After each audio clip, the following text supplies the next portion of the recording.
What is up, everybody? It is Tog here, and welcome back to some more Black Ops 6 plus Penguin collab. Today we're going to be playing Free For All, and we'll see. This should be okay. I'm gonna set up everything, and then I'm going to start with reading before I jump into a game. I have done a lot. I've reached Master Prestige, and I've reached 124, so I believe I've made a note of who I want to... I'm still gonna run as Maya and Bailey. I'm gonna run as the player 115 Maya operator, as well as the, I think it was the Art of War. Let me check. Yes, it was, and I have not tried this one yet. Ears and eyes are the best weapons. So let's go ahead and customize the finishing move. Oh, that's a cool. I didn't know she had her hair in a ponytail. So the Art of War, I think we're gonna do package received. That one's fun. And I think we'll run the Blade Bonanza because I got it new as I completed the battle pass. It's kind of fun. It's kind of sick. Let's go ahead and set this up and then start with reading. I have not played Free For All on this yet. I think I played it one time. Chaos, huh? Increased score limit. Wow, 10 That is crazy. I don't know how that can be fun, but it's fine. Let's go ahead and start. I've divided it up, so we're gonna play 7 games, so this should go pretty quickly. I'm a lot more organized this time. I've learned a lot, so let's go ahead. So this episode is called Chentani, and I only know how to pronounce that because they said it at some point throughout it. Still waiting on Demolition to be available, but today is not that day. So basically, it skips straight to the opening title with a reminder of how Sophia and Oz's last conversation ended. I don't know how to trust you. How about I keep showing you how? Then we jump forward to Nadia's men pressuring Oz and Sophia to get on their knees. Sophia obliges, Oz resists, and takes a gun butt to the head for his troubles. He goes down in pain, and camera moves to Nadia in a very Lalo Salamanca-like manner. If you don't know who that is, that's okay. And she begins. Disrespect you have shown our family. I know about the new drug. Your lab, it's ours now. Penguin starts pleading about how it doesn't have to be this way. So then Nadia asks if she really thinks they'll keep waiting around. Excuse after excuse? This catches Sophia's ear and she asks, what the fuck is she talking about? The second you walked into Blackgate, which I guess is the prison name, I knew you were a swindler and a cheat. This is all Nadia's saying. But now Sophia's impatient. She asks him again, and he tells her to shut her goddamned mouth. Nadia goes on, but Sophia's shocked expression moves to Nadia and she begins to listen. Nadia says at first, she thought Sophia asked him to. Asked me what? To kill your brother. To seize the drug for yourself. But you didn't know, did you? Oz now is in the center again. He starts babbling and swearing to God that he was just using Sophia to get the drug and give it to the Maronis, saying he never betrayed them and to believe them. So at this point, Sophia's kind of known she's been had. Audio is dying. Like the audio is cutting out, and Sophia's absolutely in shock over what's happening. I know everything that has happened and has been said is playing in her mind. Why? I thought I did a better job of like figuring out what I was writing, but I guess I don't. Oh, I think she's remembering things in her head right now, and that's what it's not showing that. I just think that she's like realizing everything at once. But then in comes Victor the hero. We see what happened, but now from the outside. Oz has cat-like reflexes. Immediately, he clocks one of the gunmen like a punch and fires out 2 rounds. He gets in the car, but Sophia was hit hard after the crash, so she falls and slams side of her head on the asphalt, like the ground. It's not concrete, it's asphalt. She sees Oz say to leave her, which we saw last time, and drives away. She feels the blood on her face and she dials a Julian Rush, which is her counselor. We saw him before. We stay with Sophia after the plum Maserati departs, the plum color. Julian picks up and she calls him Julie and says she needs his help. So we're about to start, so let's go ahead and search for a game. She starts stammering, saying, it was, but it's unsure if the words will get out. She finishes with Oz, leaning her head on newspapers from Gotham and losing consciousness. Julian can be heard on the phone asking questions. So I'm playing this on a Monday evening, so I think I should be able to find some games. Free For All is a little bit more of a complicated game mode because it needs less people, but less people like to play it. So it's only 8 people. I don't want to show off my classes until we get in there, but I have made a lot of classes. So with the Master Prestige, I have everything unlocked and I've made multiple classes and I've named them different things. And they've gone through some different ideologies and stuff, but I really hope I find a game. I would be so annoyed if I had to do this again. Come on, Free For All. Do people, you know what the problem is though? I'm like realizing that back in the day, like in Black Ops 1, I don't know about the other games, they used to show how many people were playing games at any given time, like in thousands and thousands of people. And I think like people just are not playing this game as much, and they don't want to advertise that like they used to, or they just have too many modes. That's why they had everything for free at first, but I think there's a bit of a risk there. So we'll wait a little bit longer, and if not, I'm just gonna have to activate the 3 modes again and see what I can do. Because I don't want to sit around waiting all the time like I did last time. Yeah, I think that's just how it's gonna have to be again, which I guess is unfortunate, but what can you do? So we had search and destroy, hardpoint, and control. Well, we should be able to find a game pretty quickly after that, but it's disappointing. It seems like the game has been falling off, but like so I'm editing a Fortnite video that should release this November, and I made notes that like in the ranked game mode, there were 30,000 people. In the, oh boy. At least I'm getting at the beginning of it. I didn't have the best game here the other time. In the main game modes, it was like 200,000 for no build and like 100,000 in the build. So they probably have a lot more people, which is a shame. Dang, I'm gonna have to jump in the middle of this game. That's kind of tough. So I have different names here. If you recognize them, great. If you don't, that's okay as well. I think I'm gonna run this one. It's a pretty good search class, although there's no ninja. Let's see if I can come back. This isn't a terrible game, but why is everything muted? Why is everything muted? Why does this, like, is it because the game is broken? I've heard a lot of complaints. I mean, how am I supposed to play with no audio? I did this last time, I know. This is stupid. Alright, like, do I, like, what, like, why can't I hear anything? Do I have some audio settings?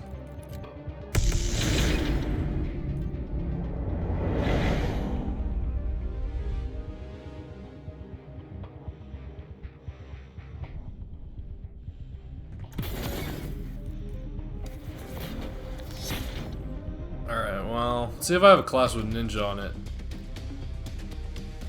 Yeah, I guess this is the one we used last time, but why can't... I don't know if there's like a glitch or something, but there's no audio. What the heck is going on?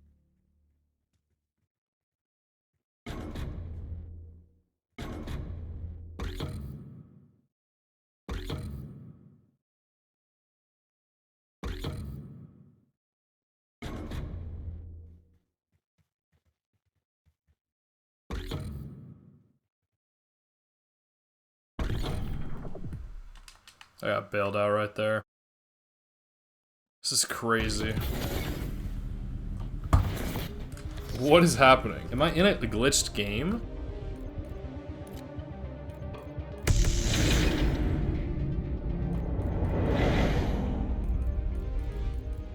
No, it's just, this is strange. I guess I'll play with that. It's weird. I'm so close to unlocking the diamond knife, by the way. I need double kills with the something.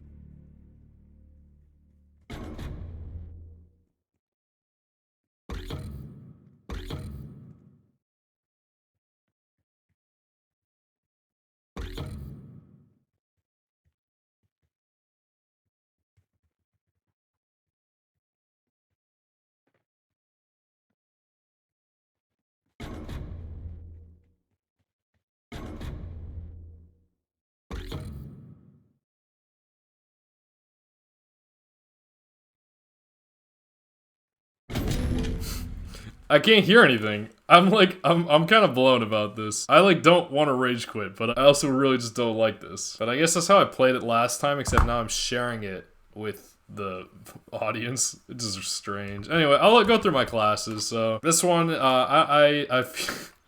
they should be some recognizable names, but some of them may be less than others. But I guess I could like describe where I got some of them from. Oh no.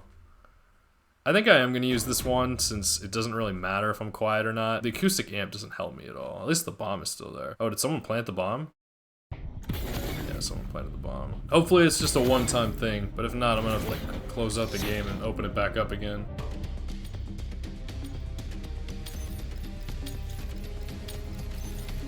I gotta get some kills though.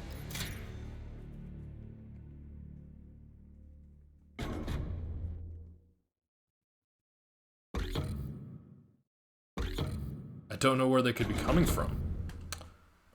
I can't believe I got that kill. This is so stupid. I just want to, like, is this game in that bad of shape that I can't find a single free-for-all game, like, on a late Monday? Like, damn, like, I don't know. I thought I was switching it up a little bit, but, oh well. At least I got one a limb for some reason. I'm somehow not negative, even though I know it's, like, not kills, it's a limb. I think I might have to stay in the back and play tactically. I think I'm gonna use that overkill class with the KSV just to have an SMG. These people are, I don't know if it's the skill-based matchmaking or something. Like, why can't I just find like anybody? Is this the class? This is the class. Okay.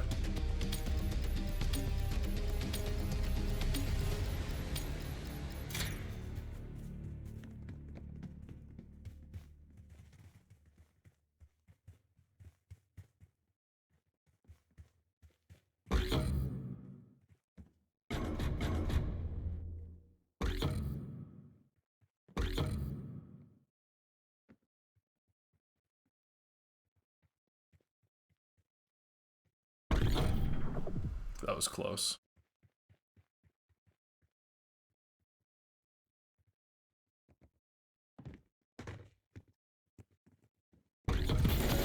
I feel like I'm in a hacked lobby. I don't know if that's valid or not. Like, can that really just be the case? Like...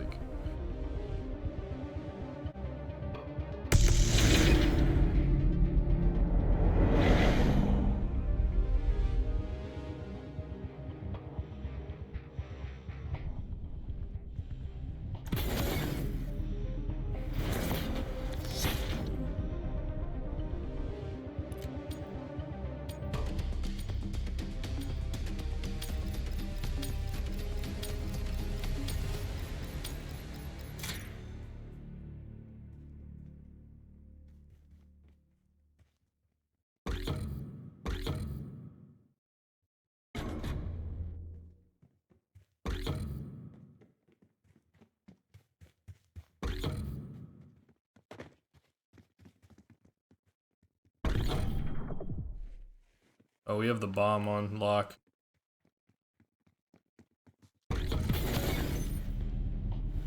I guess they're not really trying to build it for the Call of Duty purists anymore. People just want to play Call of Duty like normally. Like Chaos Nuketown, like 10v10. Like, I'm not playing Battlefield, like I'm playing Call of Duty. I don't know, I'm worried about the future of this game. Why do you keep looking at me? Am I glitched or something? Like, dang.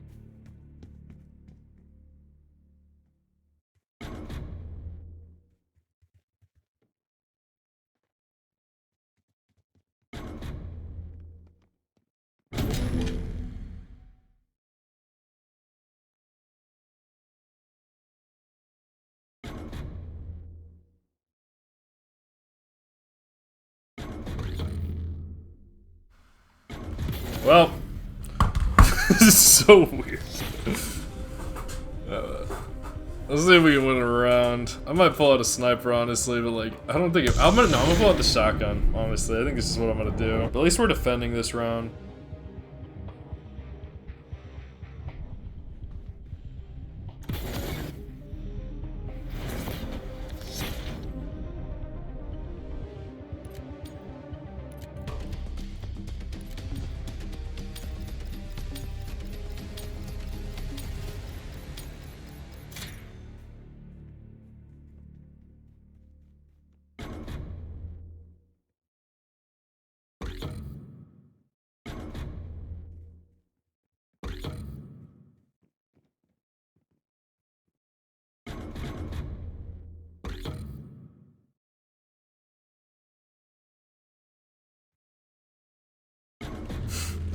Where is this sleeper? I don't know. Oh well, we tried.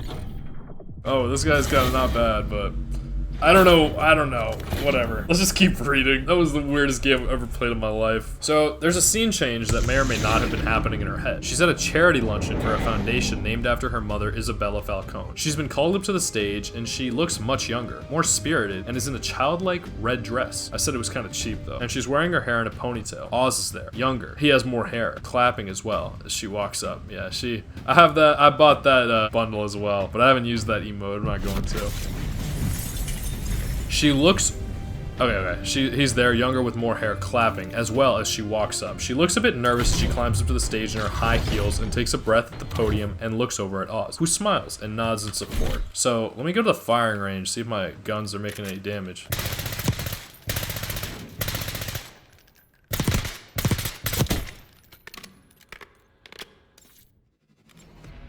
Okay, let's see if this game has. I shouldn't play another game, but I want to see if this has. She says she's never been one for speeches, but that her mother Isabella Falcone struggled with depression for years and never got the help she needed. Hardpoint, huh? Camera changes to capture. Oh, an unfocused Oz. Like they say, no one got the help she needed, and they zoom on her. Let's see if my guns make damage.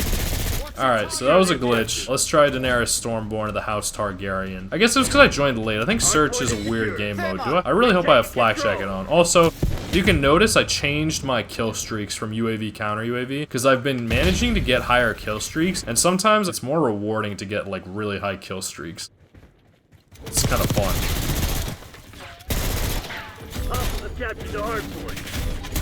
Eyes on Semtex. I don't have Flak Jacket on this class, but I'll keep reading on certain deaths, honestly. I think my team is pretty good this time around.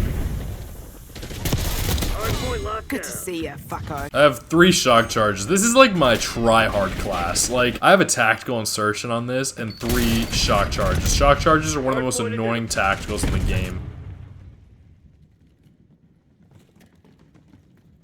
See one. Oh, I should have gotten that kill. They also have an inactive, so I don't know. We'll see if we can get a little bit of an advantage here. Enemy's got a shock charge. Alright, well, they're all 3 in one spot, so I'm gonna try to kill them all with 1 thermo. Located shock charge. Thermo grenade. You didn't think I'd let that go, did ya? Hardpoint is secure. Enemy field upgrade active. It's not super accurate, though. So her speech is basically saying that she never got the help she needed, and then when she was 9, her mother took her own life. So I know that's a pretty tough topic. This is a very mature show. Enemy 12 o'clock. I understand that's very uncomfortable, but just bear with me. You're in a safe space. That's why her and her father created this foundation to provide life-saving services to the girls and women who need them. So the camera moves behind her, very appropriately, mind you. Like, they showed the camera angle at a very appropriate angle, I said, for Sophia. They showed waist up only. Thermite.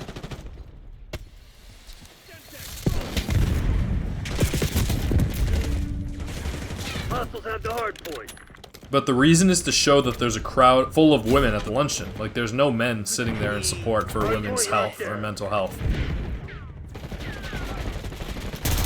Wow, that guy's good. Is that PR, like a country or something? I forget where the 4th hard point is. I think it's... I know this is the 5th hard point. The 4th hard point is here.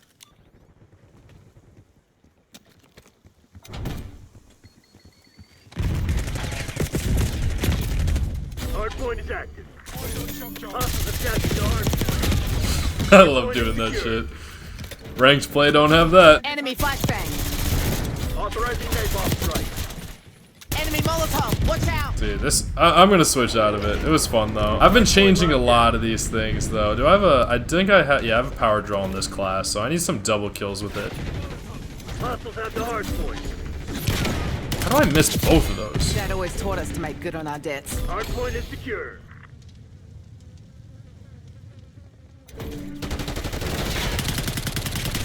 That was pretty bad. So the scene moves on, and a lady is pestering Sophia in hopes she'll go to her charity event next week, and Sophia brushes it off, and she leaves with Oz.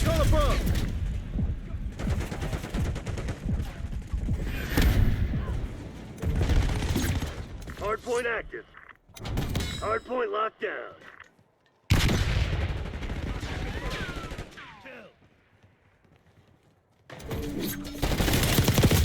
Hostiles have the hardpoint. I should not have not died there, but I think I had help. Like, I think it was a distracted view.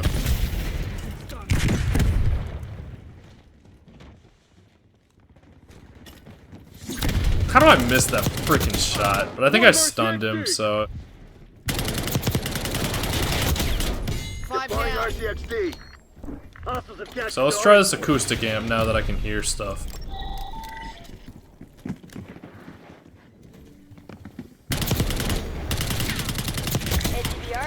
So that's 1 kill Enemy streak. sentry turret detected in But your you have to AO. string them up. Like, it has to be Hardpoint this life. identified. So let's keep using the acoustic amp. Enemy RCXD detected. Hardpoint is active. Hardpoint locked down. Hostiles have the hardpoint. Semtex incoming.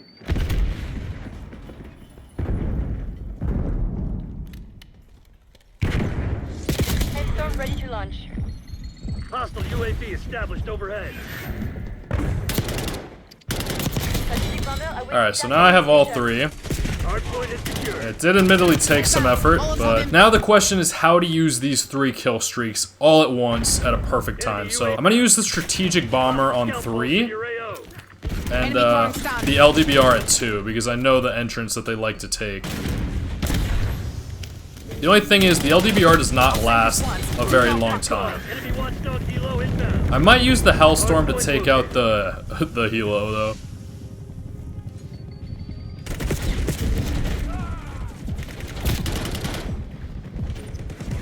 Hardpoint active. Hostiles have captured the hardpoint. Hardpoint locked down. Timer 5 seconds. Hostiles have the hardpoint. There's one wrong. Hardpoint is secure. I used it on the wrong side. See, okay, so this is the thing. You learn, though. I should have waited to see which spawn would be the right spawn. So that's one wasted score streak. And I'm gonna choose not to use my Hellstorm on this Watchdog helo just because this is inside. I wish I killed him there. Hostiles have captured the hardpoint. So they're coming back a little bit. Probably more than I should have let them. Hardpoint identified. Oh, was that your best shot? God damn it. Oh, lordy. Hardpoint. This is an interesting hardpoint map. It's kind of, they spawn all over the place, really. Hardpoint is Hey, secure. Ronaldo approving strategic bomber run. That should be good. Let's hope that they don't get inside in time. Hostiles have captured the hardpoint. Alright, I got two. It's not terrible. My teammates should be able to finish that.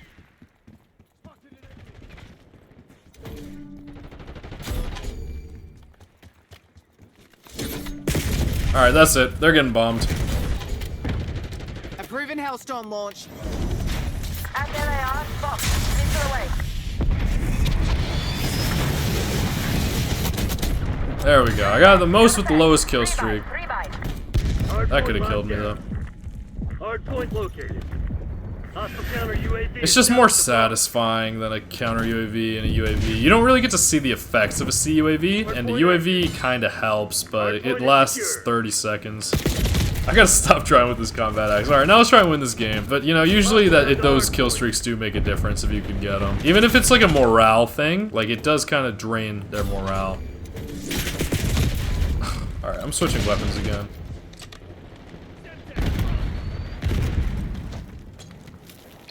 Hostile UAV Enemy established field overhead. upgrade act. Mover. Front. Dude, are you fucking kidding me?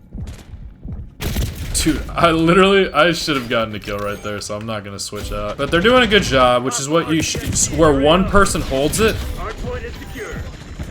Hostiles have the hardpoint. Hardpoint is Hostile RCXD.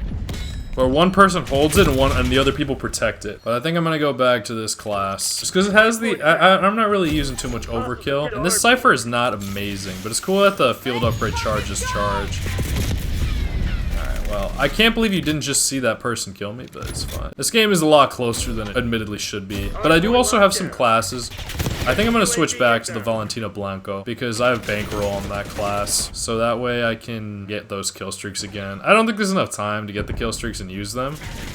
But sometimes if you can string them up, while you gotta be careful with people camping like that though. Alright, let's do it. Hostiles have the hardpoint. Plus, it's so accurate. Hardpoint is secure. Oh, Hardpoint located. I love getting headshots with this weapon because it makes a weapon that's not very strong much stronger. This is kind of crazy how close this is. See if I can get a double. Oh, this is a knife. Hardpoint locked down.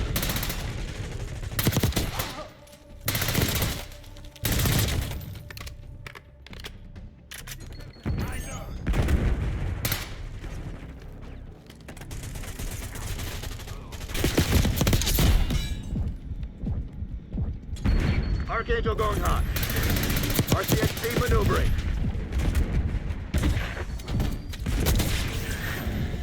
Archangel prepping fire. Hostiles have captured the hard point. TACOM, get a UAV in the air.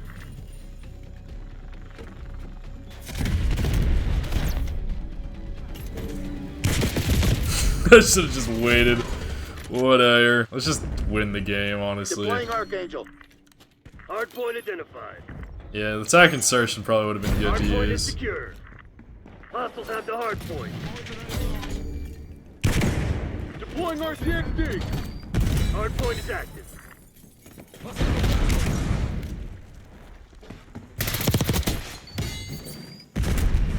Kinda hard to see with the screen shaking like that. Perfect execution. So yeah, it's full of women seated and men serving. I didn't notice that line. The scene moves on and a lady is pestering Sophia and hopes she'll go to her charity golf event next week, and Sophia brushes it off and tries to leave with Oz, as Oz offers her a cigarette to take. She complains about how this is the third luncheon this week, and even a lobotomy wouldn't take the edge off. Oh, because he offers to do it so to take the edge off. I kind of got this one from the Battle Pass too. I'll use the other ones later, but I kind of liked the little Raven. It looks really serious. So let's go ahead and back out and read until the next break, and I'll try for another free-for-all game, but it really looks like it's just not gonna be that easy to get. I think this is gonna be a little bit of a longer stretch, but that's okay. It's not gonna be too bad, because he offers those cigarettes to take the edge off, and she says even a lobotomy couldn't do that. Oz counters saying he's sure her father appreciated that she did that, and that even when you're helping people, you still gotta eat and shit. Sophia is amused at the vulgar jest that he says about the eat and shit. Oz says better than some jobs though, and then Sophia says yeah, like what? Driving me around? And Oz gets defensive saying, that's not what I meant. Sophia laughs, saying it's a joke, and knows it's a shitty job, but at least he has a dick, so he's eligible for a promotion. She seems to be joking, but I think she believes it. But I think it's a limiting worldview, but also think it's important to know that she's working within her own family, so she's subject to the rules of her family. Because yeah, like, you gotta work as an adult, you gotta work in life, so her job is to go attend luncheons, Oz is to drive her, and she thinks that she's stuck in that role because she's a woman. Even though, like, I think she got that job because, I don't know, maybe she has to, or something. Sometimes you're at the mercy of your parents even when you are an adult. I'm gonna plug in my other laptop, the one that's recording. After the chuckle and lit cigarette, he goes to get the car. She says thank you, and the woman in white dress approaches from behind. Miss Falcone. I don't know if it's the same woman or if it's a different woman. Miss Falcone, I know you're on your way out, but do you have a minute? She puts out and tosses a cigarette. She swats away smoke and apologizes for it, and I said Sophia's quite polite. Then she says yes and shakes her hand. The woman is in white and is named Lisa. Says she loves the work her charity is doing, but that she could do more. Mentions a woman named Yolanda Jones died by hanging a week before, same way her mother died. Mentions many women have died this way, and many of whom worked for companies owned by her father. This Yolanda lady worked at the Iceberg Lounge, which we know is in Penguin's future. Penguin arrives with the car, and Sophia asks what company Lisa works for, and the card is given, and Sophia says she doesn't talk to press. Alright, let's try one more time with the free-for-all. She doesn't talk to press. Penguin is out of the car, backs her up, saying she doesn't want to talk to you, and Lisa pleads a bit more and says that more women could get hurt as she gets in her car. When she's in the car, the back seat, she looks out and Lisa finishes, you could help them, but they drive away. After a bit of time with ominous background, Penguin says, you okay, Sophia? And Sophia doesn't respond but looks out the window, and we enter her mind to discover her memory with her. So yeah, it's such a shame. This is 2 times in a row I'm not gonna get to play the game mode I wanted to. Oh well, what can you do? The cards get dealt and I play them. So we're entering a memory with her, and this is technically a stopping point, but I have a little bit of time, so just to get ahead and make sure this doesn't end up being too long. Little Sophia is playing hide and seek with Alberto, but instead of finding him, she finds her hanged mother. The ambiance is very good here, I said. It's back to past present, and she's studying a family painting, and I think she's beginning to doubt. Oh, so we're back to the past/present, like when she's an adult. From behind, her father is setting the table and calls for her. He asks her about her luncheon, and she says it was good. Alberto is at the table as well, bored and waiting. At his father's right, and she's at his left. He is at the end, like the end of the table. It's a fancy table. Alberto's on his right, and this is on the left. I guess I can read a lot during the search and destroy match, but I can't. I don't get why they keep throwing me in at the beginning of these games, but at least it's early. Tell me this is gonna work this time. Just because it's searched doesn't mean I don't want to hear my guns. Oh my god, what the fuck is wrong with this? Just because I'm playing search, I don't want to hear the guns? Or the fuck this, man. Fuck this shit. I'm not playing search, I guess. That's fucking stupid. So yeah, this is after, and he is at the end. Sophia says a woman, I believe named Ruth, sends her regards, and her father is pleased because he accredits Sophia for helping him get a woman from the luncheon to return his calls. With a wide smile, Sophia is pleased as well. Alberto, on the other hand, won't get off his phone, and apparently he's neglected a task his father gave him to review someone's financials. Alberto seems to sincerely apologize and and promises to get to it tomorrow. Says he's been busy. Carmine says, "Why are you such a fool when your sister is so reliable?" Oh my god, I really walked into one this time. I don't understand. I've gotten in a couple of games on Babylon Hardpoint where everyone is just cracked out. So like, I don't know. This is probably gonna be fucking crazy. If I can even get in the game, honestly. My guns better make noise. Stay on task. Yeah, my guns make noise and the game just started. And my team is good too, so I'm chilling. Everyone's gonna be cracked out, but I would love to get kills here. Hostiles have captured the hard point. Hard point locked down. I might not be using the best class here, so we'll see. Hostiles have the hard point.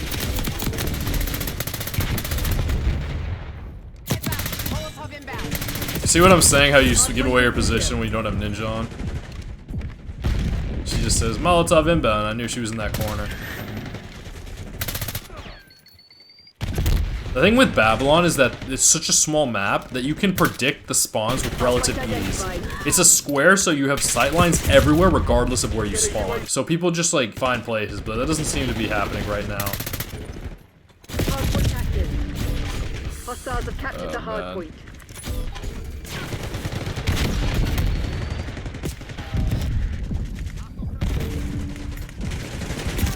I almost got up there. I kind of want to get up there and start sniping, so we'll see if I can manage it. My team's pretty good, though. TACOM, deploy counter Eyes on UAV. Semtex. Dude, why can't I just climb it in peace? Hostiles have the hard point. Hard point locked down. Requesting COAV above. Get an LDBR on my mark. Let me hit your mom. That's kind of dirty, dude. At least he's got the LDBR, and I can't even reach it without a sprint. I finally get my opening, and I botch it. I think this class also has bankroll on it. Hard point located. Get a counter UAV in the air. C4 detonated. Requesting recon above. Hard point is secure. I got one kill, and it was with my I need C4. eyes overhead. Hard point is active. Yeah, MILF mommy. Why are there so many moms here? Are people? I guess it's a good thing they're on the same team. Tackle. Get a napalm strike on See my ya. beacon.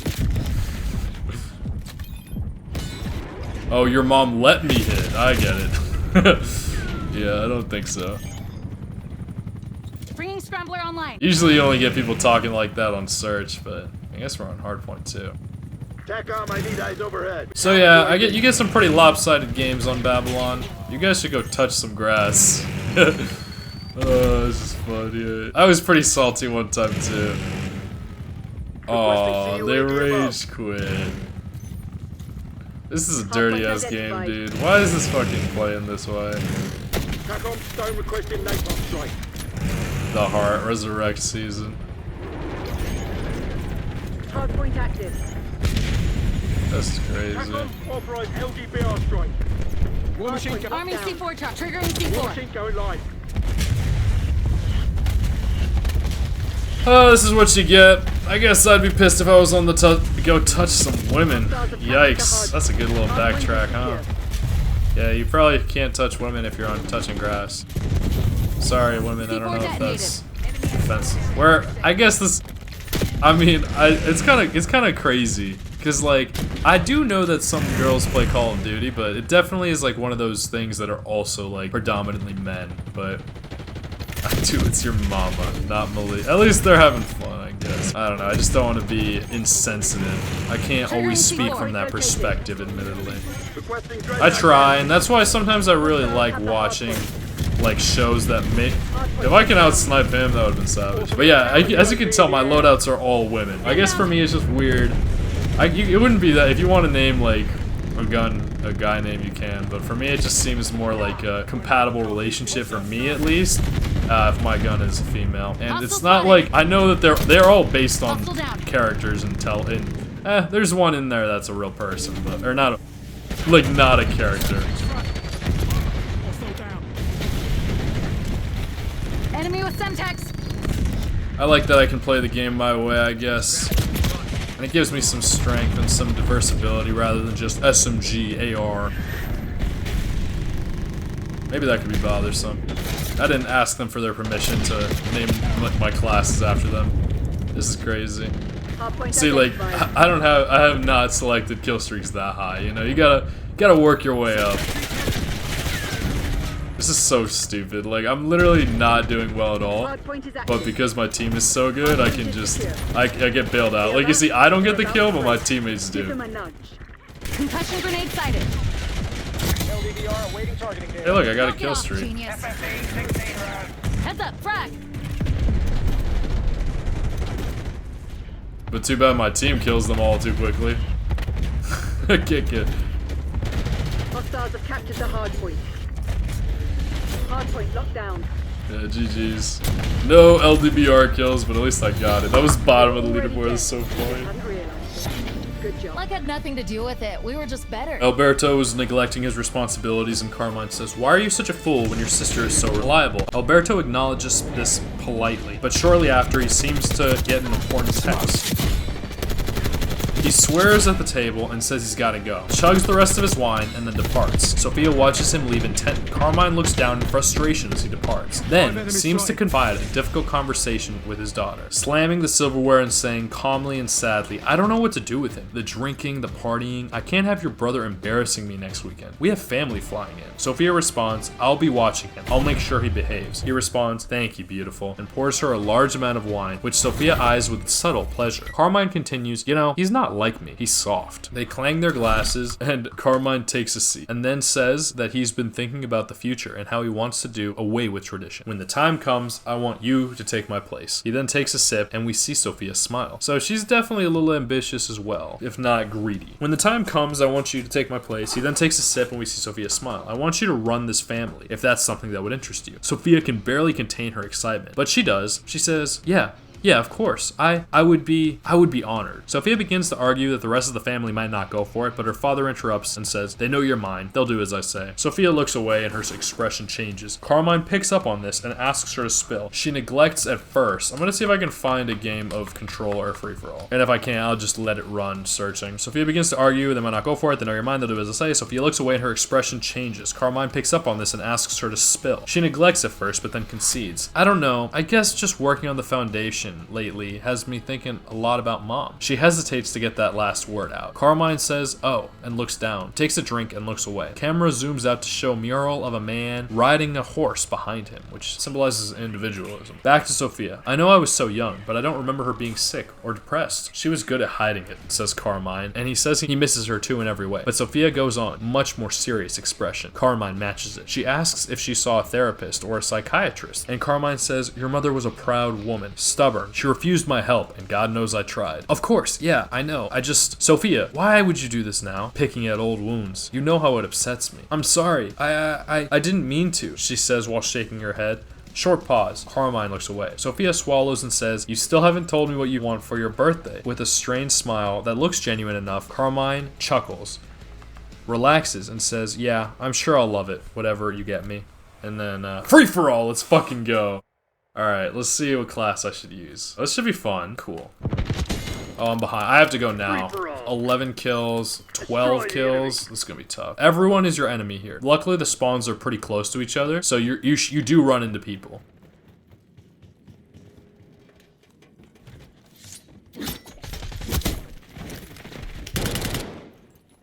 You have to be aggressive and go for kills. And I missed. Oh, JC, what's up, dude? I literally saw this guy not too recently ago. Sit rep. LDPR incoming. I gotta be careful not to get bombed like that. Enemy RCXD detected. Oh no. So the way this game mode works is as long as you reach the top 3, it counts as a win.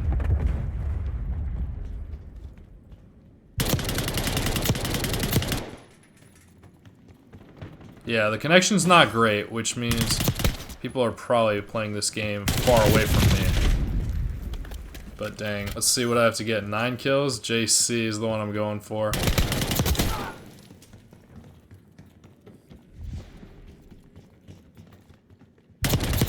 There we go, that's the kill I needed.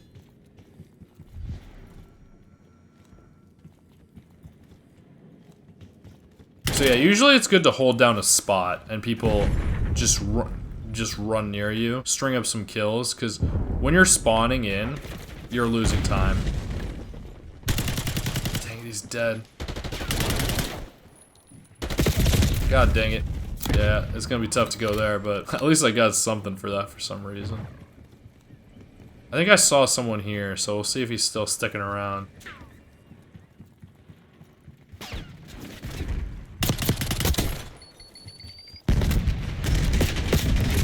Oh, I got him 2 sides.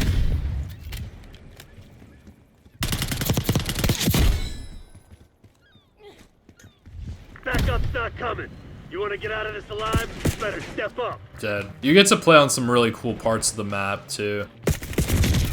Because you never really, if you're usually playing objective-based game modes, you're not the back of maps you don't really go to. It seems like a good map for a sniper rifle, honestly.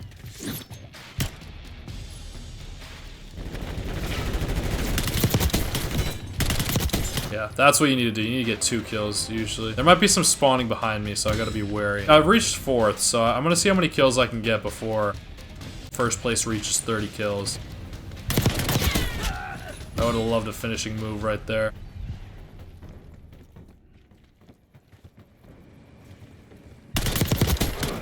I know there's some spawns back here. I think there's another person I haven't seen.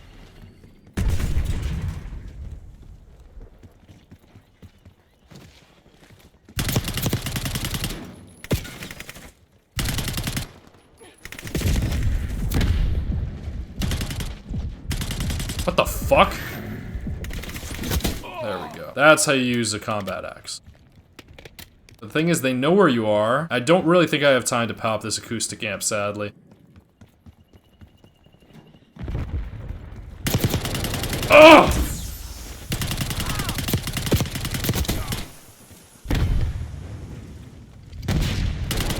Oh, you have to be so locked in. It's only a 5-player game. I shouldn't be that impressed with 4th. Whatever.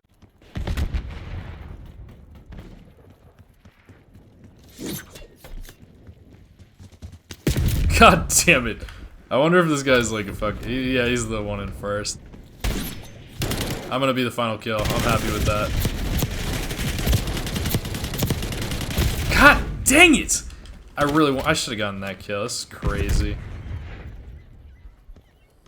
At least he's going for a fancy kill. Buys me some time, but I might just end up being on it.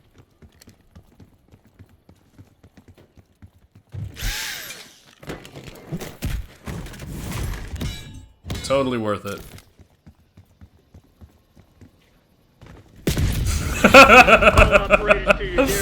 God damn it. Let's see how he gets me. Oh, he didn't even get to show me because he was using he got a really good play earlier in the game.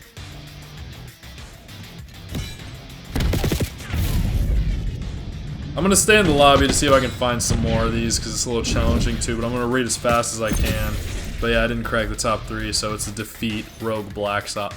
But I got 13, joined a little late, but at least I got the finishing move on him. So we're still in the past/present, because you know, it's where Sophia's an adult, but it's not happening in real time. So Penguin is driving Sophia and Alberto both in the back. Alberto is telling Sophia, don't worry, Pops is gonna lose his shit over it, as he handles a new watch and listens carefully for its tick-tick. Sophia asks how he knows, and he says because it's old and expensive, like his favorite child. So I think Sophia's the elder child. Yeah, I'm probably not gonna find another one. Oh well, I tried. Sophia hits him lightly on the shoulder at this, but hard enough to make him spill his drink. He swears at this as well. Sophia says nothing, and then Alberto says, okay, let's do Barcuda. And then says, Penguin up there is gonna have to clean this up. But Sophia defends him, saying don't call him that. Alberto ignores this and says, you'll take care of the card. She says yeah, but once he's out of the car and walking away, she stops him. He leans on the car and slightly over, and she says very confidently, questions him about girls at the club and her father, asking if he had relationships with any of them. Alberto starts by saying these girls aren't the relationship type. Sorry, but as Sophia presses him further, hinting at the fact that Alberto sees aside her father that she doesn't get to, and he gets specific and says, what are you asking? So I'm gonna try, I'm gonna run this class just because people are familiar with it, and then maybe I'll try a sniper class. Sometimes when you play free-for-all, you have to turn around first, because you might find people who spawned in like some corner.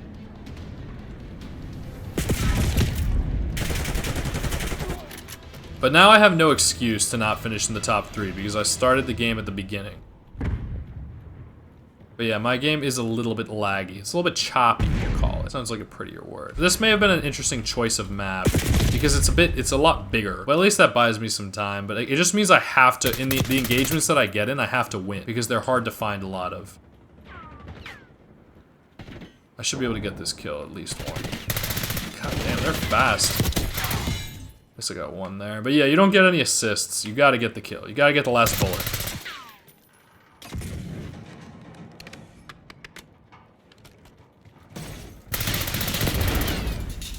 Mistakes were made. There we go. That's what I was looking for. Double kill. But now I know that there's a lot of spawn points here, which I know I kind of complained about, like people knowing the spawns. But if you know the map, you have an advantage. God dang, he outplayed me there. But it's good. You get to really test yourself when you play free for all. It's you and them, no one else.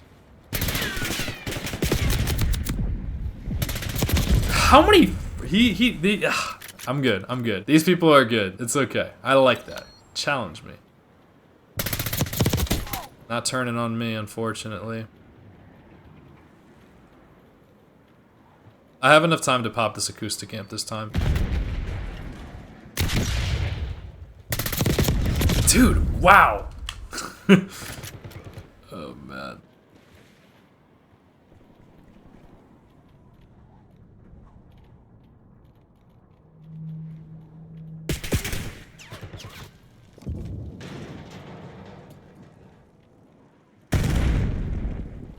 I didn't take the ladder there because I didn't want to get shot in the back, but I gotta get some kills.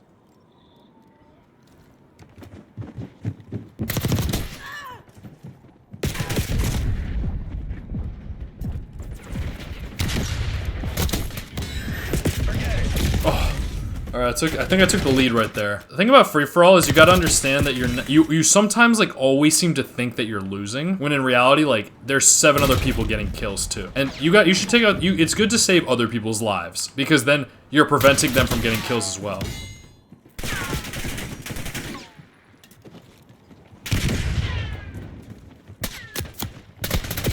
Dude, this guy's really challenging. I'm guessing, yeah, he's the one right behind me. I need someone to kill him because my Molotovs aren't doing the trick, and it doesn't even seem like he has flak jackets, so he must just have some really good movement, which technically is what you should do if you find yourself on fire, is stop, drop, and roll.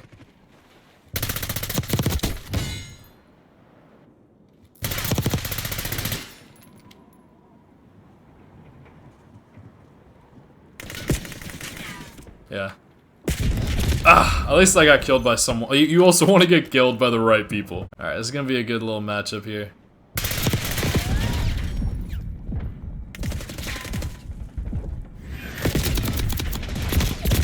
Dang, he's gonna take my kill like I was saying I needed to do. I'm not winning a lot of engagements, and somehow Dr. Chi-Chi's isn't either. This is interesting. That's interesting. Damn it. Kill him, kill him. Dude, he got a double. That's bad. I gotta get this kill up here. I'm making mistakes.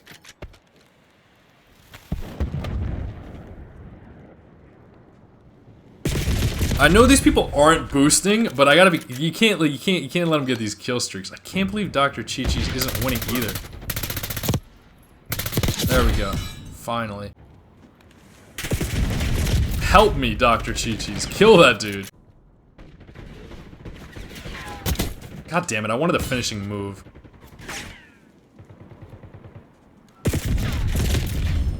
Oh, so annoying. This game is not going as well as I'd like it to, despite, yeah, you see, that's another thing, is that people, especially when you take a long time to get your kills, you allow a lot of people to catch up, and a lot of people vie for first place. That was lucky. I gotta be careful, I feel like I'm losing to the wrong people here. God damn it, I literally should not be letting this stupid fucking Earth Shark get all these kills.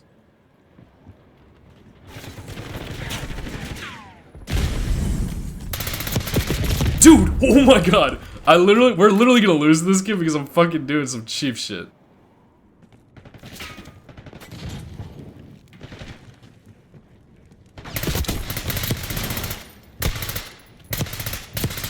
I will fucking kill this dude. Oh, he used a stim shot, didn't he? Let me watch this fucking kill cam. At least it tells you. At least it tells you. I think I'm gonna have to change my class to really go for the win here. Let's see.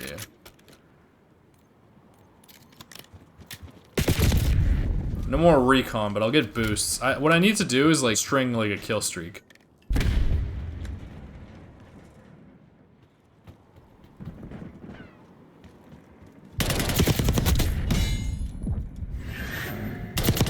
Enemy UAV inbound.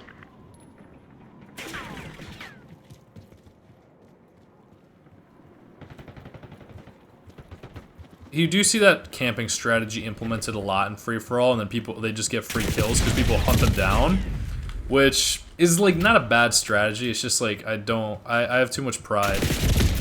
I like don't want to do that, which I don't know, might cost me the game, but like I'm not gonna play that way.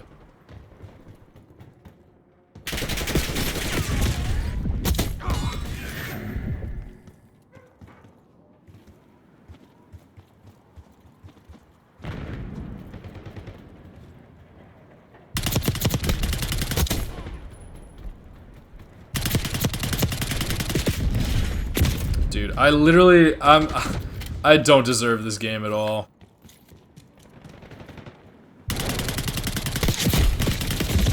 I don't deserve this game at all.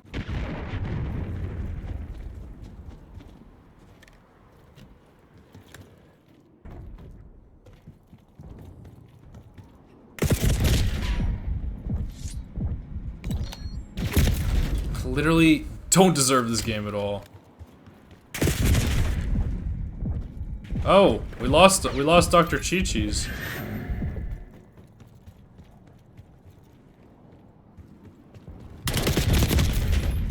Honestly, that sucks. Why does it say I'm in 4th? The person in 2nd left the game.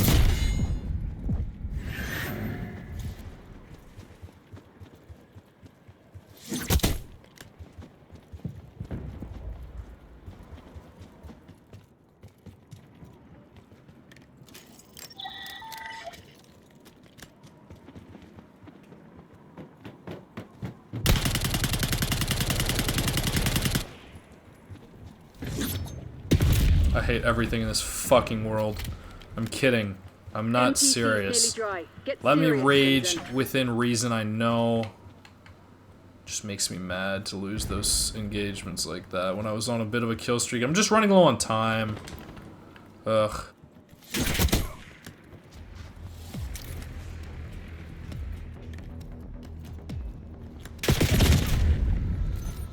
I can't believe he's not in 1st. With that strategy like that. Oh my god, 5 kills is too much, so let's just try to bridge the gap between this Earth Shark person.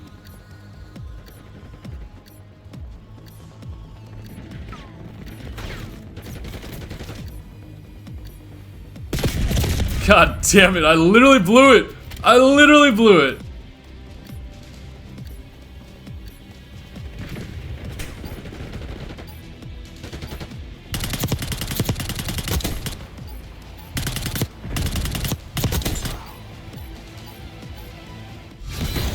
Alright, well, I'll take it. Victory is mine! Execution was perfect. Oh my god. Yeah, there's a lot of reading we gotta do. So much reading. This is gonna be a pretty long read.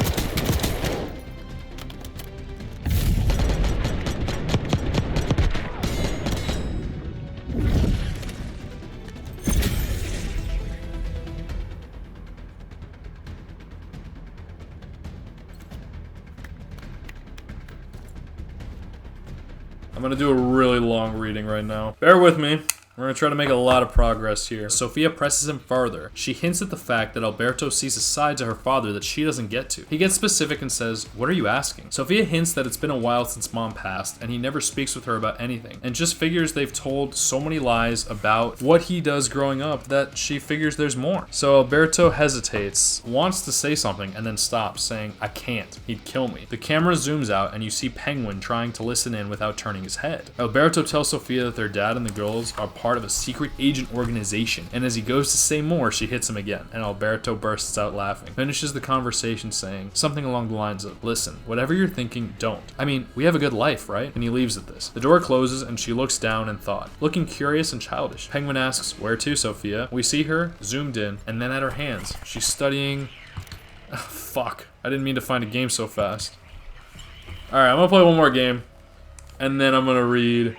like 15. I'm gonna read 13 pages, and then we'll see if I have time to play a game after. I'll read a ton, and then play one more game, and then finish reading. That'll be my compromise. So, let's go ahead with the Daenerys Stormborn of the House Targaryen. Free for all. Remind those shitheads who they're dealing with. We got a sniper out here. This is a big map.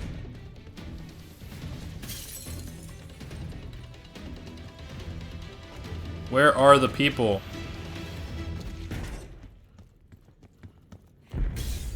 Seriously? Alright, well, I found one person. We have a full game, so I really should be finding people.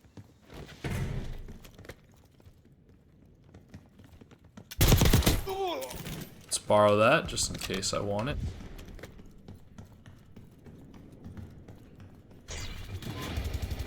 Yeah, it does look like I'm gonna need to use it. It's not mine, but it's pretty.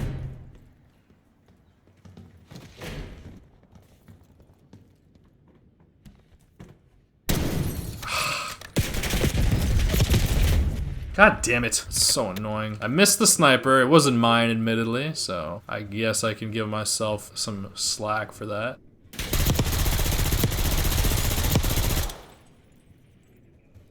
I'm gonna have to chase him. That doesn't count as a kill though, does it? It counts as an elimination for my ED, but not for the score of the game, which is kind of cool. I like fighting over kills. Revived with second wind.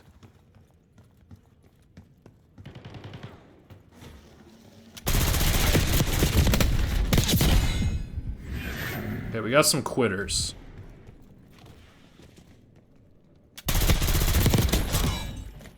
It's gonna take a while to reload. So we're down to 6 players. We're down 2 kills. I'm gonna put my attack insert up here, I think. Oh, he got the kill. Alright, we lost another player. We're down to 5. That means I have a really good opportunity to win this game. We do have some extra players, which is good. More people to kill.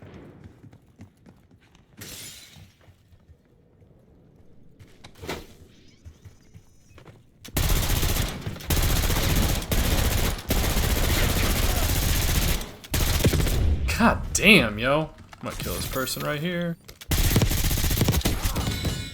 Love that. Oh, I'm dead. Yeah, you had the upper hand on that instance for sure.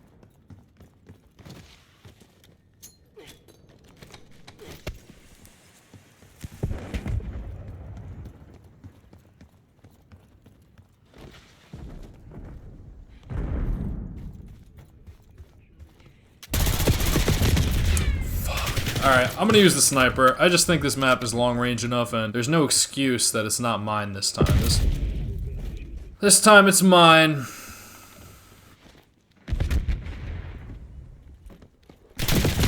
Fucking shit. Hostile UAV established over. I literally just can't fucking win. When I want the sniper, I don't have the sniper, and when I don't want the sniper, I have the sniper.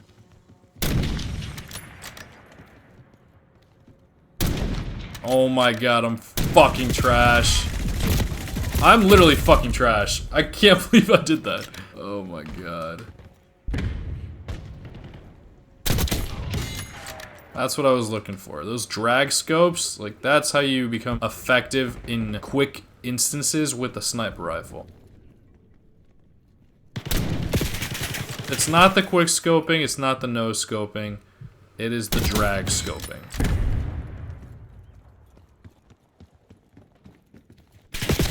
And I'm not winning that one. So let's go ahead and give him a taste of his own medicine.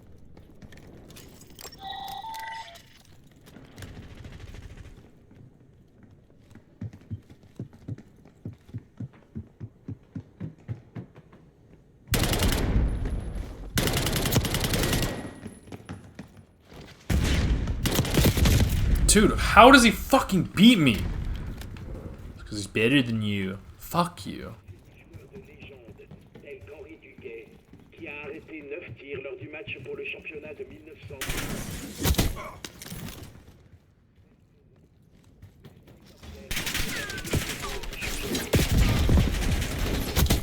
That's what I'm talking about. Alright, this is gonna be tough.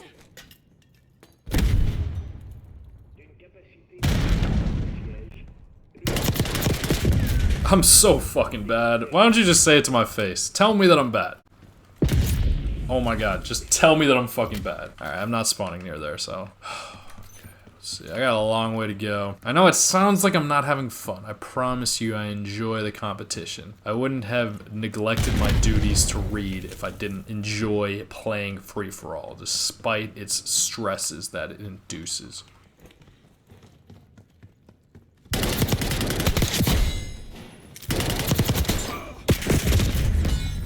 2 for the price of 1. We'll take it. I wish I would spawn closer to the enemies, but I think I might have to go back to the Daenerys class. I just wish I had Ninja on. I make too much noise in a game mode where there's not a lot of noise.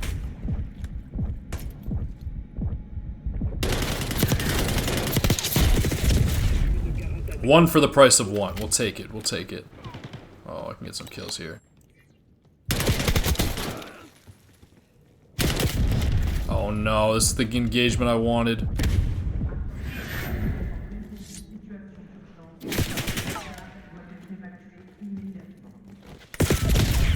I knew there was someone behind me. I should have just taken the kills. At least he didn't get the kill.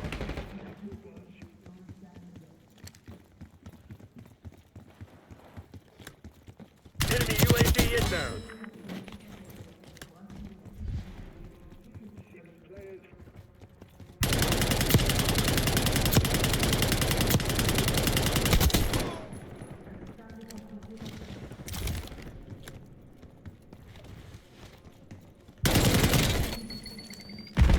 He already knows I'm coming for him.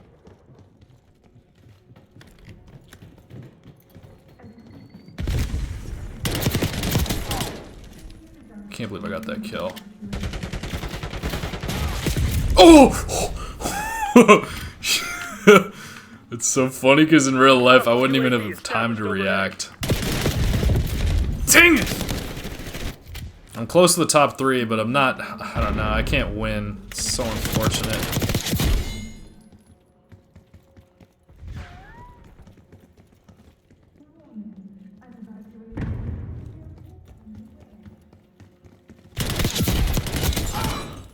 That was huge. That was a huge situation. I'm not gonna call it a plague, as it wasn't really mine. I mean, I did start shooting very quickly, so my reaction time was pretty good there to allow me to get that double kill. But like, I had to like, I got really lucky. But they say sometimes it's better to be lucky than good. But I will admit that usually it's better to just be good.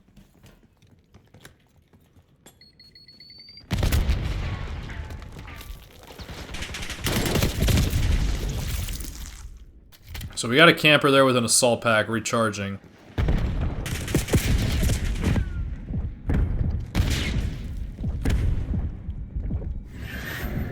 Hostile LDPR drop detected. Dude, how does he kill me? It's because I didn't get the shots off before he did, and he aimed better, and blah blah blah, and his gun probably shoots a little faster than me too. I literally was behind cover there. But shut the fuck up, Woods. I'm not asking you. This is a frustrating game mode, isn't it? No one to blame but yourself. I'm gonna try to kill this person that was here. We'll see if he still is.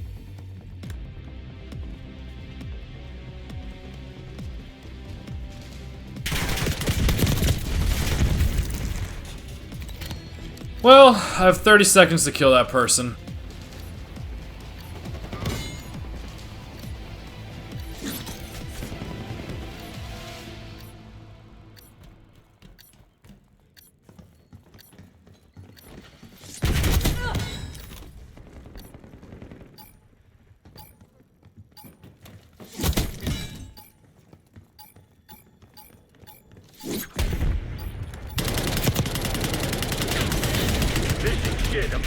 God damn it, I want to cry so badly. Took us to the woodshed. Fall back while we still can.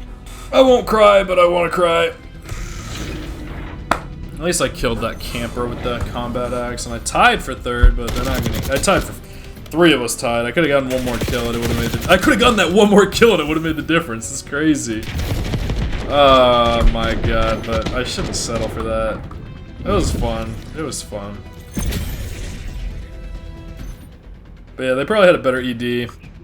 Yeah, they did. I died too much. Wow, this Who's Your Daddy came late and tied me.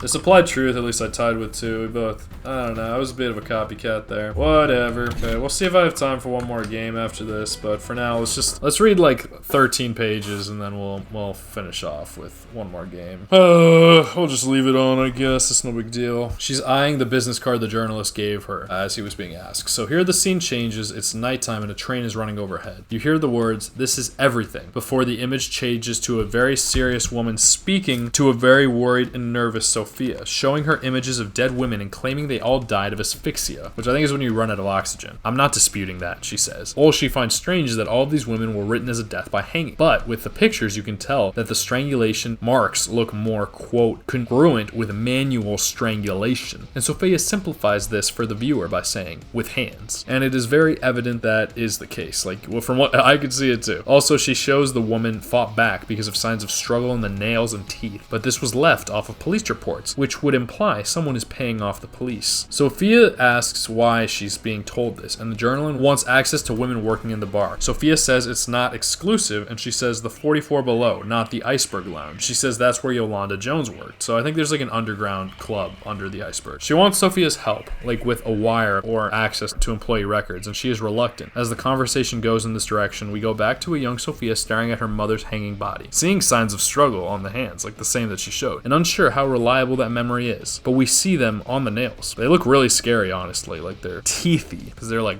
yeah, it's kind of scary, honestly, seeing that shit. In walks her dad, shocked, and grabs Sophia and picks her up, telling her not to look. Little Sophia is not sad or scared or anything. She's likely not understanding. She grabs at the sunglasses he always seems to have on, but he places them back on his eyes. Journalist tries bringing Sophia back to Earth. Sophia snaps back and then backs away, almost aggressively, backpedaling to throw words out. "That's all you have? Old reports and conspiracy theories? It's ridiculous." Her face and eyes feel serious, but you can tell she's in a whirlpool. She stammers out that she's a journalist that's desperate for a byline and can't make eye contact while she says it. Journalist starts, "Sophia, please," but she cuts her off, locks eyes and approaches with a sharply manicured index finger, and now is turning that fear into anger, saying she doesn't know shit about her father and that he is a good man, and that if she tries publishing any of this stuff, then her family will destroy her. She leaves after this, but walks toward a Penguin-led car, and he is watching intently, at a distance, unsure if we heard anything, but he definitely saw as the car is facing that direction. So he could see it, but we don't know if he could hear it. Oz starts babbling. "That's the same lady from the luncheon? You know, Sophia, talking to a reporter, people might get ideas. Your father..." "Oh, stop. Stop talking. I don't need your advice. I don't care what you think. No one does. You are my driver, and that's all you are, so stop talking and drive." She said that all very intently and strongly. Typical take it out on the wife type vibe, I said. Because, you know, it's not his fault, but she's lashing out at him anyway. She looks out the window after saying that, and the penguin obeys and drives away. We arrive at a very different kind of party than last episode's. Elegant music and tall glasses. Sophia is dressed in a yellow and black dress and showing some cleavage. A woman in red calls over to her and then hugs her. They begin to gossip about a supposed broad number 3 and how Luca claims to have met her in Portugal. Sophia looks over at her, then looks back and jokes,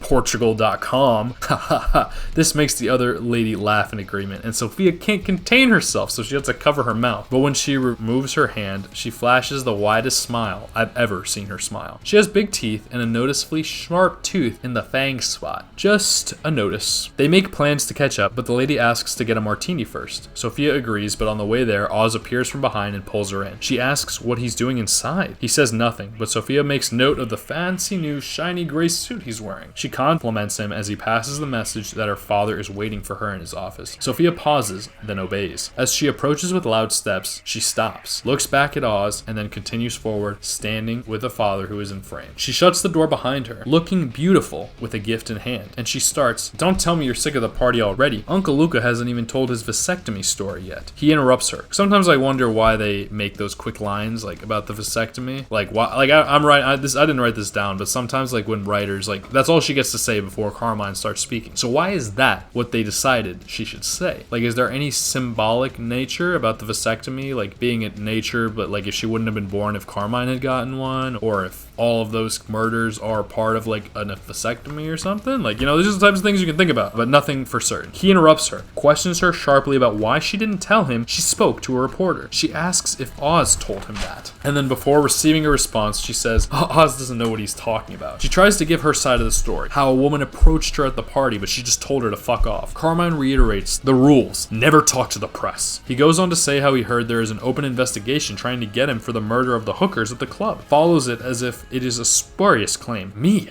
Murder? And I'm thinking, as if, why didn't you come to me? She says she should have, but she knew it was all bullshit. And she says it like that. He asks her if she thinks he did those things. She says, of course not. And I've never doubted you. And I'm sure there's an explanation. He says, an explanation? For what? She says that he had scratches on his hands the day Mom died. And without looking at his face, just down and at his lower chest, she says, those were from something else, right? She is really upset, and I say this is a great scene.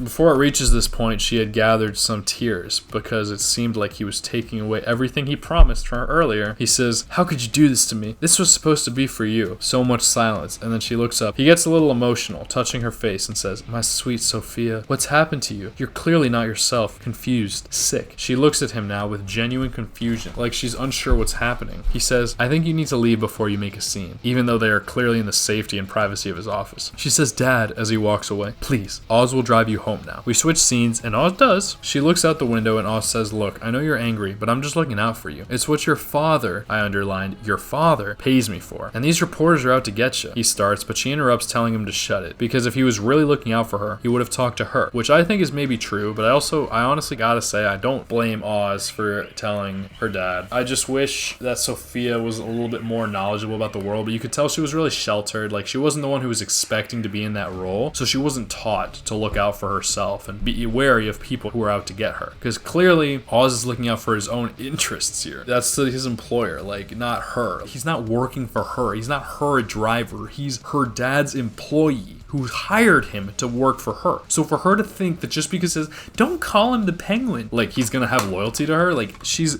kidding herself. But she's young. What can you do? I trusted you. Congratulations. You got what you wanted. My father sees you now, and everyone you love is on his radar. He says, come on. But then cops arrive and stop their vehicle. Oz tries to chat with his usual charisma, asking the cops to cut the circus lights and that he's taking Miss Falcone home. The cop ignores him. I underline the word unseeing, as if he didn't see him, and speaks directly to Miss Falcone, asking her to step out of the vehicle. She seems annoyed, but reasons that they were sent by her father. After she gets out, the lead cop proceeds to arrest her for the murder of the reporter, Summer Gleason. Oz looks shocked. He, the name of the cop is Kenzie, says she's also being charged with the murder of Yolanda Jones, Taylor Montgomery, and Nancy Hoffman. She's in disbelief and with nerves. Pleads to Oz. Oz tries a little until Kenzie tells him to take his advice and quote, shut the fuck up, Penguin. Her arresting wish is to call Alberto. We fast forward to see newspaper tabloids labeling her the hangman, and she is with Alberto and a female lawyer, giving her the rundown of how her father is claiming she has a history of mental illness and that the judge has issued a psychiatric hold. Johnny and Carla Vitti, as well as Luca Falcone, all claimed the same thing, even said she had a compulsion for killing animals. She's distraught as her lawyer says she has to go to Arkham State Hospital for 6 months as she awaits trial, and she doesn't think she can survive that. To which now I'm thinking, I guess that is a little bit better than a prison, but I don't know. I can't tell for sure. Some people think that they wouldn't be able to handle prison, and I guess like a mental hospital you would think might be safer, I guess, but I don't know. I don't know for certain. Alberto grabs her tight, tells her she's a fucking Falcone and that she can make it 6 months, get the trial, and get out. They take her away forcefully as Alberto shouts encouragement. They fast forward to the hospital where they strip her naked, hose her down, scrub her arms, check her teeth and her private areas before they dress her in an orange and white Arkham Hospital outfit and chain her by the neck and limbs as she gets introduced to the leading physician. It's more like her wrists and her ankles, the ends of her limbs, I guess, and who we recognize as Julian Rush, as the assistant who is tasked with giving her the psych evaluation. She shouts and claims there's been a mistake and she's innocent and knows that everyone says that, but it's true.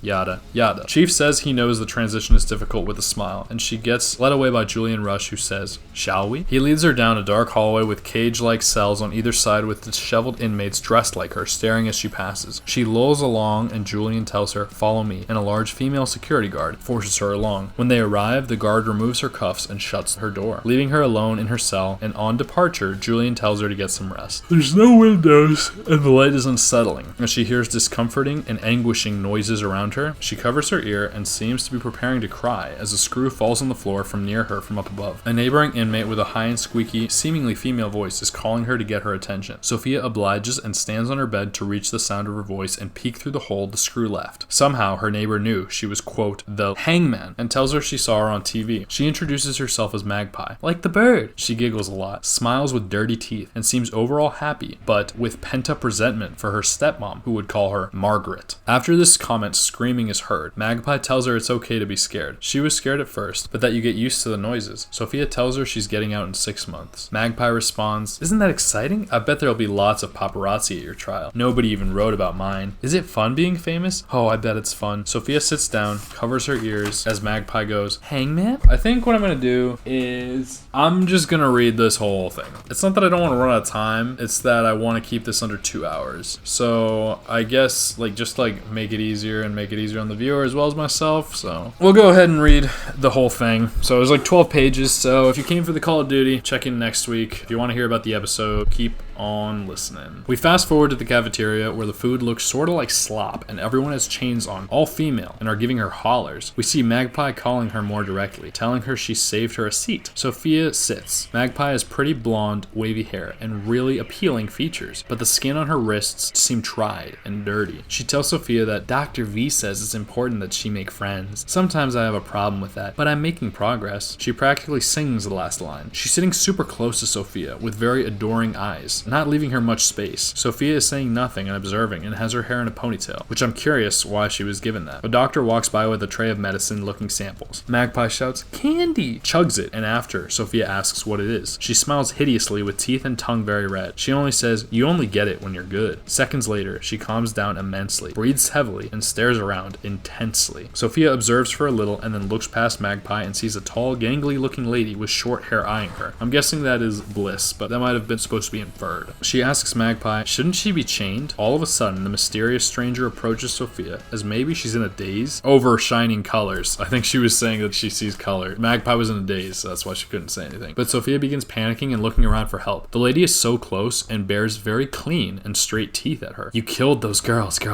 She says she didn't kill those girls. This upsets the unnamed lady. Says she's lying. Begins chanting, lying, and grabs her by the hair. Throws her to the ground and begins to beat her with kicks as Sophia tries to crawl away. The scene changes, we awake, and I'll point out that the last kick was more of a stomp. She has serious damage to her arm and struggled to catch her breath. The light is more pleasant here. There's a window with brightness looking in, but the camera angle doesn't allow you to see what's on the other side of it. Julian enters her cell right when she awakes and asks, how are you feeling? I heard you had an incident in the mess hall today. A woman beat the shit out of me, she says as she straightens up, while everyone stood and watched. So yeah, I had an incident.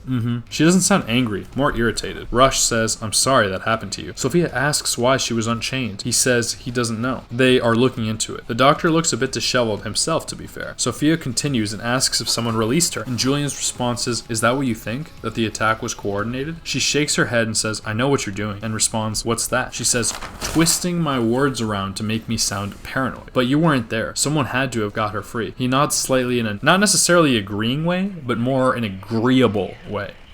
Agreeable, not agreeing, if that makes sense. He asks her in a sort of telling manner, you've been in therapy before? With the Dr. Shaw? After your mother died? The death of a parent is a traumatic event, he says with a smile. It's not unusual to transfer that grief into anger or even violence. Sophia has been shaking her head slightly for some time. She responds, it's not unusual to just be sad, either, right? She says she didn't kill those women and that she would never do anything like that. That she is there because her father wants to keep her quiet. He listens before saying, so you're saying your father framed you for murder, in the same tone as before. I don't think he said it like that, but it was kind of nice, but still. She says, you don't believe me. I didn't say that. She says, I can tell. I don't know how to convince you I'm sane when you've already made up your mind about me. He says he has no other agenda than to help her, to which Sophia responds by looking away. He exits after this, and the scene changes to the same guard pulling her away back to the mess hall. They bring the perpetrator of the attack as well. The mess hall is empty at this time. This time she's chained, and her right ankle is chained to a table. Sophia is given a fork, and the perpetrator calls her a bitch,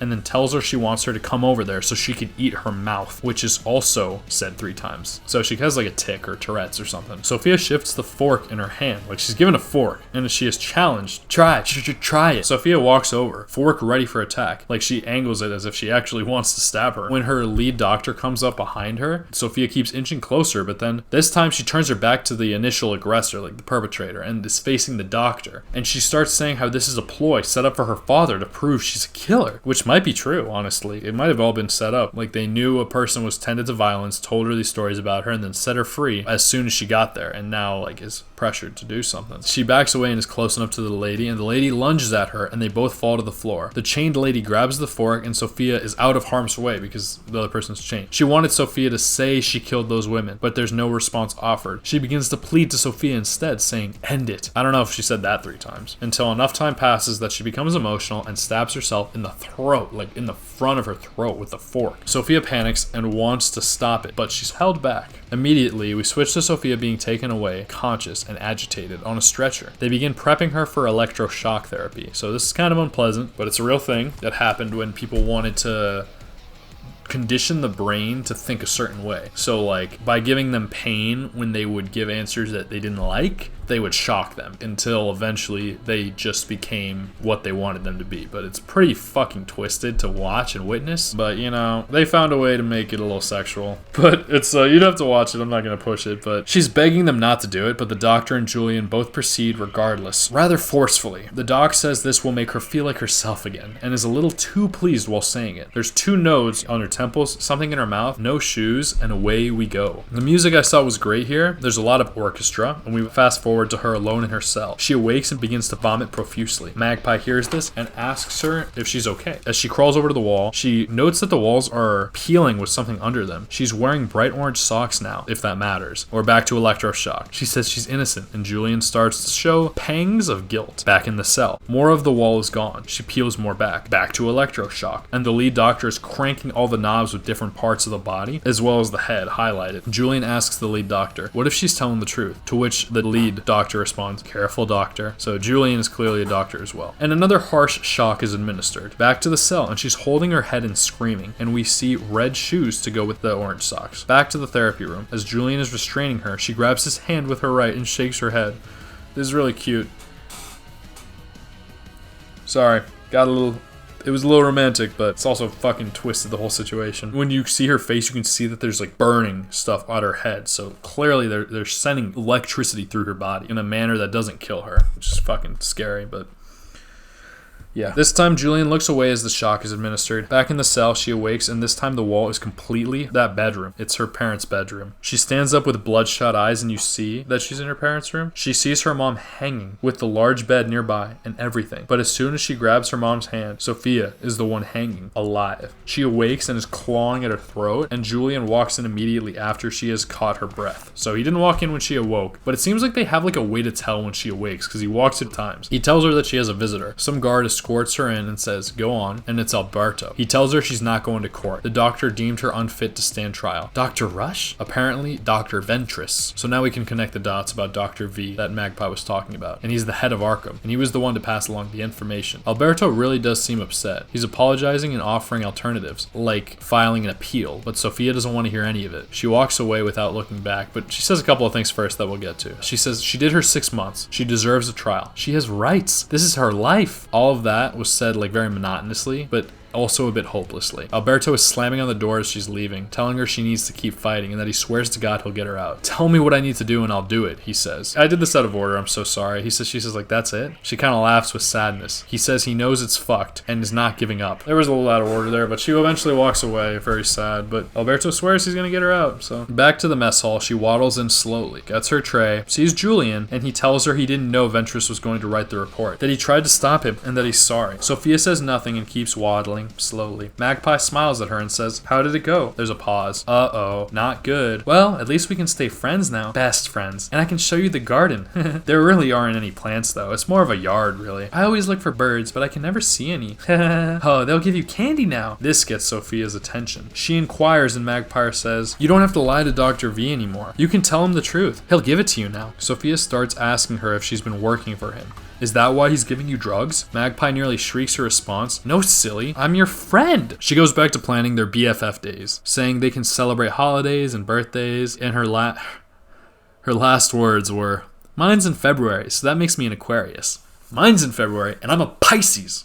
Sorry, not to get all aggressive there. Sophia whacks her in the face with a tray and then grabs her hair and repeatedly bashes her face against the table before leaving Magpie on the floor with blood beginning to pool out of her unconsciously pretty face. I told you I was innocent, she shouts to Dr. V before being sedated with a needle/syringe. She begins to awake in present time outside of Arkham, with Julian sitting near her, ecstatic that she's okay. Red is the color of his shirt and white is the color of his smile. He says he's happy she called him and not to sit up too fast as she gathers herself, breathing heavily and looking beautiful. So it sounds like he got into it for the right reasons because he wanted to help people as a doctor, I guess. He tells her he's going to get her something to eat and that if she wants to get cleaned up, there's a change of clothes and a towel in the guest bath upstairs. She's up, admiring Julian's art in her wet hair and wet tee and blue unzipped sweatshirt when Julian hollers over that breakfast is almost ready. She takes a seat at his desk, opens a drawer, sees meds, closes the drawer, gets up, and looks out the window. I don't know what that's supposed to mean, what the medicine was for, or if it was his or hers or whatever. And he asks her again, how are you feeling? He has a drink in his hand. She responds, like an idiot. Her eyes are big and sad, and she looks like a newly baptized baby because she's all wet. As she gets closer, her adultness and lack of innocence starts to show. I trusted him when everything in my body told me not to. She looks down, reflective. I should have killed him when I had the chance. Julian interrupts her. Sophia. Now I don't even know where Oz is. I have no allies, no resources, and if I'm not on that plane to Sicily by tomorrow, well,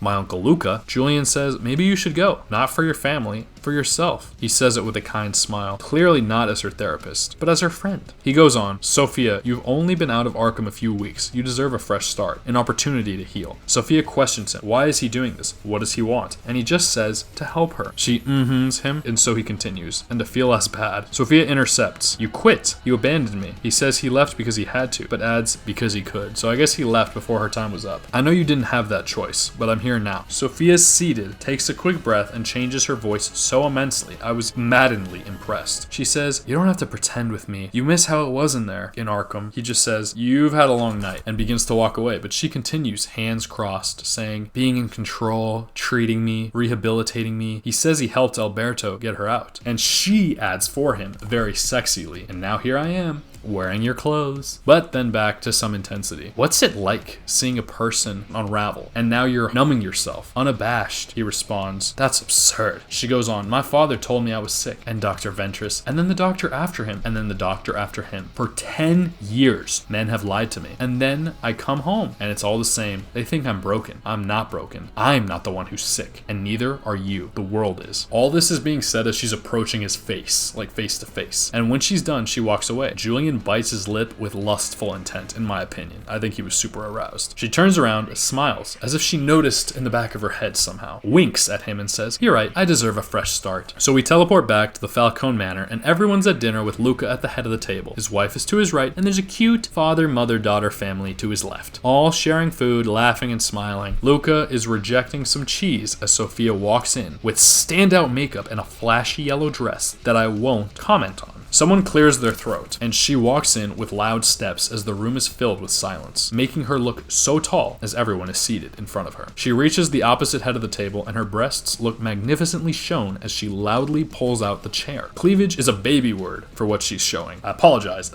I feel like this is relevant. Luca looks on with discontent. She pulls the chair and the table loudly, pours herself a lot of wine, and now we see Vidi, whom had the viewing angle we just saw. He whispers to her, what the hell are you doing? She says, supporting Uncle Luca, same as you. So Vidi's the one who questioned her. And she concludes with, can you pass the meatballs? Vidi looks away and then obliges. Obliges just means doing what is being told of him, like just giving them what they want. At this moment, Luca taps his half-filled glass a few loud times and then takes the stand. He just steps up and makes a speech. He wanted to express his gratitude to everyone there. He says tensions are high and he wishes they were gathered under other circumstances. And he goes on about how the family has weathered storms before and it's only made them stronger. Sophia is eating a meatball with her bare hands leaning over her plate as the young girl I mentioned earlier looks on with a playful, disapproving look. Sophia responds by opening her mouth and contorting her eyes, and this makes the girl laugh. That hurt my eyes. I shouldn't. Don't try that at home. It kind of hurts. The mom scolds the girl, Gia, softly. Sophia rolls her eyes as the girl looks away, and Vidi is shown seeing Sophia and then turning back to Luca. Luca goes on about how they can find solace in each other and reasons to celebrate. But Sophia then loudly taps her glass more and for longer. She says, "Forgive me. I've never been one for speeches." And I said this is unfortunate because Luca was about to say what his brother said true strength was found from. Like, my brother always said true strength is found from, but I never got to hear where his truth strength is found from. But I guess I don't really need to know what he meant because Sophia, like, that's what I'm talking about, the thing earlier about like introducing the like interruption. Like, what is being said right during the interruption? Why do they choose that to be said? To get your mind on something? I don't know. So where does the true strength come from? We may never know. But Sophia stands up. Wow, look at everyone. I believe the last time we were all together was my father's birthday, 10 years ago. I'm sure you all remember that night. I know I do. She smiles, without teeth, and a few times as she's speaking, Gia's mom tries to take her daughter to bed. The girl says, "But Daddy said there'd be cake." "Take a seat, Carla," snaps Sophia. She sits and sends her daughter to get ready for bed without her. As you all know, I was stuffed in Arkham State Hospital for a decade, convicted of murdering 7 women. Summer Gleason, Taylor Montgomery, Yolanda Jones, Nancy Hoffman, Susanna Weekly, DeVry Blake, and Trisha Becker. Their names are worth saying. Victims are so quickly forgotten, aren't they? Our stories are rarely told. I said she says this well, uses good body language, but those listening on, particularly the women shown, don't seem to approve of the scene that she's making. And Vidi goes to stop her after she labels herself as a victim. Like, victims so rarely are. Our stories are rarely told. And this is interesting because, like, there was that big event when they were protesting school shootings for gun reform and stuff when I was in high school because the Parkland shooting happened and a lot of people in my community were affected. They knew people in those tragedy, for lack of a more adequate term. And so the school was very supportive of us walking out. There was like a walkout protest. Some people led it and it was kind of cool to be a part of. Not everyone went, but most people did. And they said everybody's names, and I thought that was really cool. But sadly, I must admit that I don't remember any of their names. And I'm sure the people who were more directly affected by that shooting remember the names that they remember, or because of that. And it's unfortunate, and it's true. There's just so many people in the world, and people die every day for different reasons. You do in bigger tragedies like that, like, remember them more vividly. But I thought it was good that they made a note to say the names, even if we couldn't go to their burials or their funerals. Okay, let's keep going. So Vidi tries to interrupt her, but she silences him too, although less with words and more with baggage, I say, because it's just like a look that she gives him, and she tries to push him to say more, but I think he has a good memory of what happened last episode and the knowledge that she holds over him about his adulterous nature with Luca's wife. So this gathers another teethless smile from Sophia, and I called it a teethless Sophia smile, and then as she goes on, "I've had a lot of time to reflect, and I have to say, I was genuinely surprised by how many of you wrote letters to the judge telling them I was mentally ill, like my mother. Not that the judge needed much convincing, my father saw to that. Still, I trusted you, I loved you, and yet not one of you tried to help me, except for my brother, the one all of you flew in to mourn, and you know, the real thorn in my side." I did not do her justice there, I apologize. You felt the emotion when she said that. "Is that unlike everyone here, I was innocent. I mean, even Milosh," and she hints at someone to her left, "has a higher body count than I do." "Sophia!" shouts Luca and slams the table. And this does get Sophia to crack a full white smile. "I know you are all anxious for me to leave. No one has been shy about that. I really hoped it would be different, but I understand. I don't fit into this family anymore. So tomorrow, I am starting a new life. For the first time, I have hope." She raises a glass to new beginnings. Shantani. So yeah, scene's not over, but we're almost done. And so that's the name of the episode. And it kind of sounds like a salud, like in Spanish, or a cheers in English. And you can tell a lot of things, like a lot of shows of this generation inspire shows. There are some great shows in that I think this show is good, but there are some great shows. And to protect the integrity of that show, I will avoid mentioning it for now, but you can tell it's a bit inspired by it. And if you've seen the show, you might know what I'm talking about. The scene changes to a room upstairs where she's viewing a picture of her and her brother as kids. So we can't know if they responded or not to the toast. But great speech. More than I could give her justice for, I admit. I said. She opens a window as she smokes her cigarette, and then we hear some creepy ballerina box music playing as she guides Gia down some stairs alone, saying they're going to eat a cake and that there's a corner piece with her name on it that is extra chocolatey. They're going to the greenhouse, and she's like, should we tell my mom? No, we don't need to wake her up, she whispers. It can be our little secret. Do you want some more? I should go to bed, she says. And then she ignores her and she continues on. You know, my brother and I used to sleep out here. We used to snuggle up in blankets and we would pretend that this was a jungle. Should we sleep out here tonight? She says with a smile. That could be fun, right? And I want to make a note that she's still wearing that yellow dress, and that I learned semi-recently that yellow is apparently a witchy color, which I guess kind of gives some more depth to this young He character who's wearing yellow. So I don't know. I've heard that. I don't know if there's basis for it. I don't study witchcraft or anything like that or know much about it, but apparently it's a color that has to do with witches sometimes. Gia nods yes. My mom told me not to talk to you. She says you did bad things. And Sophia says, she's right. I did do bad things. Why? Gia says with genuine curiosity. Well, my dad locked me up in a dungeon with a lot of scary monsters, and I had to fight them to survive. She said, am I going to get locked away? And she asks this with genuine fear, Gia does. No, you don't have to worry about that. I'm gonna make sure you never have to fight any monsters. Now get some sleep. Then she lays down next to her and daybreak comes, and Sophia doesn't seem to have slept a wink. As the birds begin to chirp, Sophia sits up, Gia grumbles awake, but Sophia guides her back to sleep. And yet Sophia departs and picks up a pink backpack as a jazzy tune begins to play. She drops the bag at the door and steps over 2 unconscious guards. Now in the basement, she cracks a window. We see she's wearing a gas mask, and she removes a makeshift pipe from some gas-like furnace she must have connected to the AC system. She skips up the stairs, more bodies, some with spilled drinks. She opens Gia's parents' bedroom. They're superbly knocked as well, and then opens the door to where Luca's lady is on the ground, face up in her dress, and Luca face up, leaning off the bed. Another skip. She reaches her room from before, which you can recognize from the photo. Beatty is in there, but he is alive and well. We know this because she taps his feet with a gun, and he wakes up startled to see her. In her best Margot Robbie in Wolf of Wall Street impression, I don't remember the girl's name in that movie, sorry. She says, put your pants on, Johnny. We need to talk. And that's where the episode ends, and we'll leave it at that. I'm gonna see how I can keep doing with these episodes. I'm glad I got some free-for-all in there. Next time, we'll continue with the 5th episode that I don't know what it's called, and the game mode, we'll see, but I think I know what it's gonna be. On that note, it's been Tog. I hope you enjoy your night, evening, morning, whatever it is that you're doing. Stay awesome, and peace out.